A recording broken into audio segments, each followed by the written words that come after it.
Elle tient désormais les rênes de cette institution. Delphine Edith Emmanuel a été désignée par ses pairs présidente du Conseil des ministres du Conseil africain et malgache pour l'enseignement supérieur au terme de la 41e session ordinaire du CAMES tenue du 20 au 24 mai en terre congolaise. Exprimant sa gratitude vis-à-vis de ses membres du CAMES, la ministre congolaise de l'enseignement supérieur, de la recherche scientifique et de l'innovation technologique mesure bien le poids de ses nouvelles responsabilités en ces une année.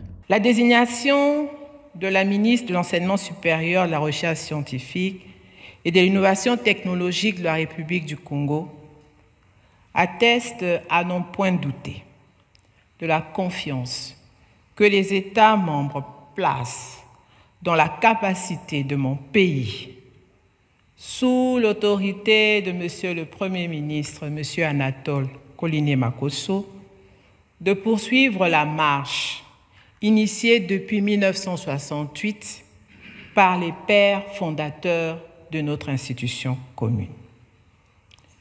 La 41e session du Conseil des ministres du CAMES enregistre un niveau de participation inégalé, où 19 ministres et représentants de ministres ici réunis, il y a en effet lieu de mentionner la participation active du Royaume du Maroc, représenté par le ministre de l'Enseignement supérieur et de la Recherche scientifique.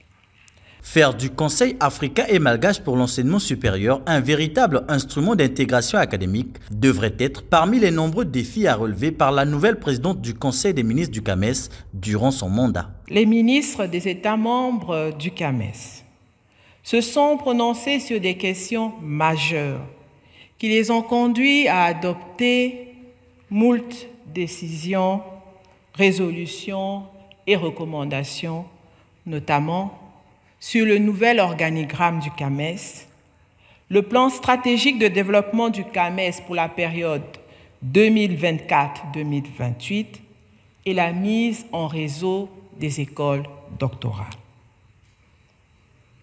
Nous nous attellerons à les mettre en œuvre de concert avec nos collègues ainsi que grâce au soutien du secrétariat général durant notre mandat.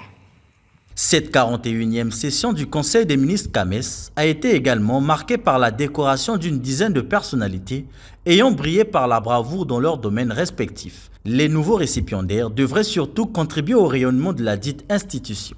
Nous vous assurons que nos actions se poursuivront pour l'épanouissement de la science et de la technologie en Afrique et dans cet espace francophone et dans le monde tant que nous en aurons la force. La session ordinaire à venir du Conseil des ministres du CAMES se tiendra en Guinée sauf changement. Une occasion pour le Congo de passer le témoin à la présidence du dit Conseil des ministres à ce pays d'Afrique de l'Ouest.